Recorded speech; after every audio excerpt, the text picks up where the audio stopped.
technique is different to violin technique. Great! How? The eagle-eyed among you may notice that this is a different viola. It's actually one that I am trying out at the moment, so if anybody has any thoughts on the sound of it, then let me know, because that would genuinely be helpful. I'm going to split this video kind of into two parts, right hand differences and left hand differences, and I'll have them time-stamped on this video. But the first difference I'm going to talk about with your right hand is actually the bow hold itself. With a viola bow hold, you're going to want to have your fingers much more wrapped around the frog of the bow. I always say to use this little dot here as a good little anchor for your fourth finger. This is going to get confusing because we call our fingers different things. Your ring finger, if you anchor that on there, then your hand is going to quite naturally fall into this low, really gluey shape. Whereas when it comes to the violin, you're going to want to have a bit of a lighter hold on the bow. Lots of violinists hold their bow further up. They don't necessarily hold it on the frog.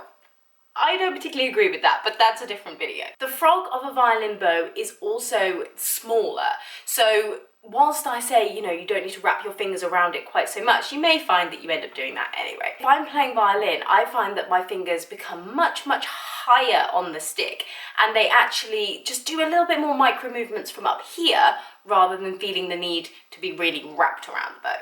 Now for me, this is actually one of the biggest differences in the technique, particularly obviously with bowing arm, and that is the amount of weight that an instrument can take. For example, if I play very, very lightly,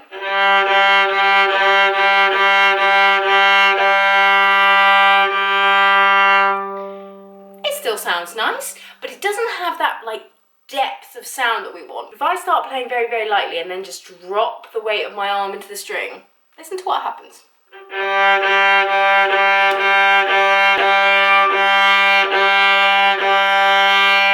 Now if we try that on a violin, listen to what happens when I start light and then I drop the same amount of weight into the string.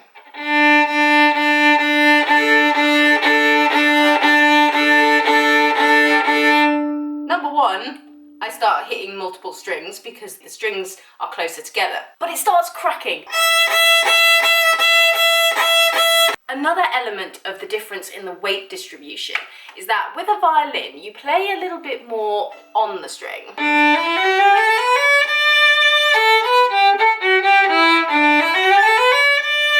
been a long time since I've played violin, it's quite fun. Whereas with a viola, you want to be thinking much more about playing under the string.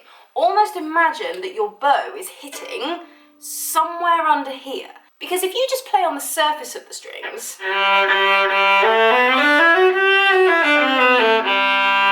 again, you know, this is a sound that we use, but it isn't that like viola sound. Whereas if you really think about playing underneath the strings,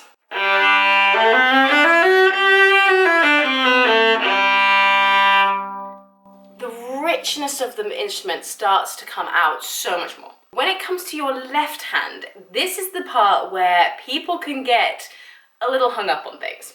It can feel like there are so many little changes that you have to make, and there are to a certain extent. But equally, I really, really want you to focus on your sound. Focus on your right hand before you start worrying about your left hand. With a violin, the spaces between the notes are much smaller because the instrument itself is smaller. The strings are also closer together. So therefore, when you are putting your left hand fingers down, you want to be much more on the tip of the finger rather than on the pad. Again, this is a general rule, but especially when you're playing quickly, you'll need to be up on the fingertips a lot more because you need to be much more precise. Because if you're not, you're going to put it on the wrong, string, you're going to put it in the wrong position, and that's just not really what we want. Whereas because the viola is bigger, obviously, the spacing is a bit further apart. Now, for a lot of people, this can feel like it's going to be easier. No. Bit further apart means more room for error, my friend. So we tend to play more on the pads of our fingers rather than being up on the tip. This actually helps the sound, which I didn't know for a long time. If you play more on the pad of the finger, you get a much warmer sound. Whereas if you're playing up on the fingertips like a violinist, you'll find that your sound doesn't quite have the same richness of quality. So really make sure that you're playing more on the pad, and this will help you with the next point. Vibrato. When it comes to viola vibrato, you want to be using a lot more of your arm rather than wrist. If I do more of a wrist vibrato,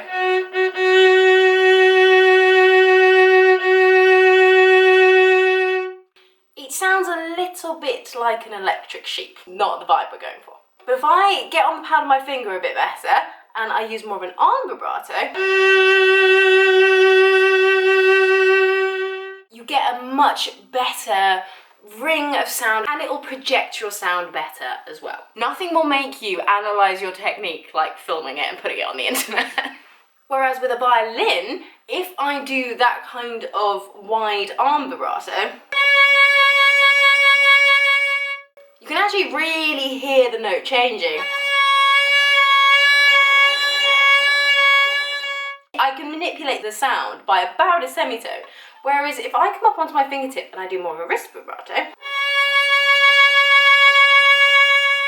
I don't get as much distortion in the pitch of the note, and therefore the sound is much cleaner. I do have to say that we do use both wrist and arm vibrato on both instruments, but particularly when you're starting out, then you'll typically want to be moving to a much wider, more arm-based vibrato on the viola than you would have done on the violin. Now, where your thumb goes on the actual instrument is something that is really, really individual. Take what I'm telling you and give it a go. Take what your teacher is telling you and give it a go, but also have a bit of a play around. Some people argue that there is a hard and fast rule for this. I don't. I think that everybody's hand is built differently, and so everyone holds their instrument slightly differently. But disclaimer out the way. This is scrambling my brain so bad switching between the two. With a violin, it is obviously significantly lighter than a viola. So you'll be able to have your thumb more on the side of the instrument and fairly opposite your first finger. So for example, if I'm playing the violin, that's my hand position. Because my hand can balance itself. It doesn't need to be holding up the instrument really at all, because it's nice and light, it can just sit there by itself. So my hand can be a little bit freer to move. Whereas when I'm playing on the heavier, larger viola, I shift my thumb a little bit to being more underneath the instrument, just to give me a little bit of help of holding it up. And it also sits a bit more in line with my second finger. This is just to give my hand a bit more support and balance, which is particularly helpful when you are shifting up the instrument, because on a violin it is so much easier to shift up high. You don't have the same bulk of instrument to get around. So if you're switching from the violin to the viola and you're finding that your left hand feels really insecure, then try shifting your thumb a little bit higher so it's more balanced. Think of it almost like with your bow hold. These two need to be opposite each other. Same thing on this hand. Just give your hand that little bit more anchorage and support, and you may find that really helps.